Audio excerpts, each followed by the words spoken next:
ইতিমধ্যেই সরকার 9 দিনের ছুটি ঘোষণা করেছে। তো 9 দিনের ছুটি শুরু হয়ে গিয়েছে, মানুষ দূর দূরান্তে চলে যাচ্ছে তার পরিবারের কাছে। এই নিয়ে যে র্যাব একটি বিশেষ পরিকল্পনা গ্রহণ করেছে।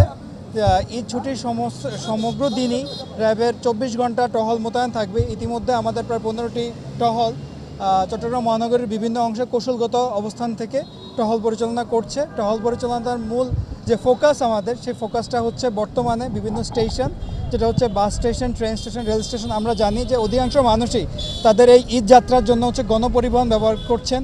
তো গণপরিবহনে তাদের যাত্রাটা যাতে নির্বিঘ্ন হয়, তারা যাতে নিশ্চিন্তে তাদের বাড়িতে গন্তব্যস্থলে যেতে পারেন, সেজন্য র্যাব ঢাকা চট্টগ্রাম মহাসড়ক সহ বিভিন্ন কৌশলগত অবস্থানে থেকে তা নিশ্চিত করার জন্য বদ্ধপরিকর।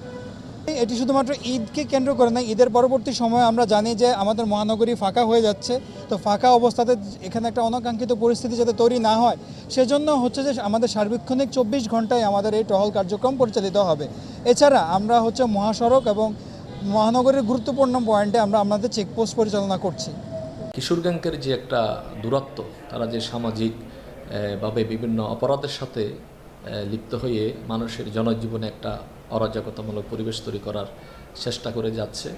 তো সেখান থেকে অবশ্যই এলাকাবাসীকে নিরাপদ রাখার জন্য, জানমালের নিরাপত্তা নিশ্চিত করার জন্য প্রশাসনের ভূমিকাটাকে আরও বেশি জোরালো করা দরকার বলে আমি মনে করি। কিশোর গ্যাং নামে এখন যেভাবে বিভিন্ন পত্র পত্রিকায় বা সামাজিকভাবে রিপোর্টিং আসতেছে, কিশোর গ্যাংয়ের এই তৎপরতা ব্যাপকভাবে বৃদ্ধি পেয়েছে।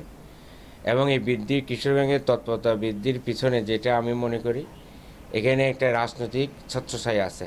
বিশেষ করে যারা এই যে ফেসিবাদী যে আওয়ামী গোষ্ঠী যারা পালিয়ে গেছে, নিষিদ্ধ যে সংগঠন ছাত্রলীগ, তারা নাম পরিবর্তন করে ছাত্র সংগঠনের নাম ইউজ না করে কিশোর গ্যাং নামে যেভাবে একটা অরাজক পরিস্থিতি সৃষ্টির পায়তারায় তারা জড়িত আছে বলে আমি মনে করি। এটার প্রতিফলন ইতিমধ্যে বিভিন্ন অঞ্চলে দেখা যাচ্ছে।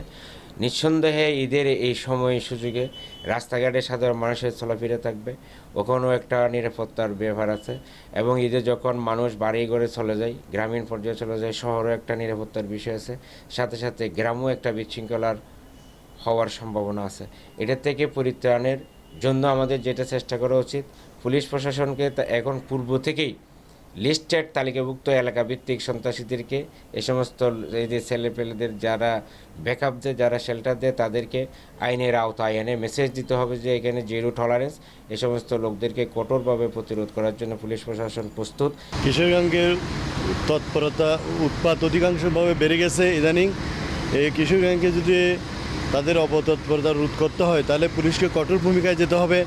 কিশোর গ্যাংদের যে লিডার আছে তাদেরকে গ্রেপ্তার করে তাদেরকে কাস্টডিতে নিয়ে আসতে হবে। এবং যেখানে রাস্তার মোড়ে যেখানে অধিকাংশ জনগণ জমায়েত হয়, সেখানে সিসিটিভির ব্যবস্থা করতে হবে।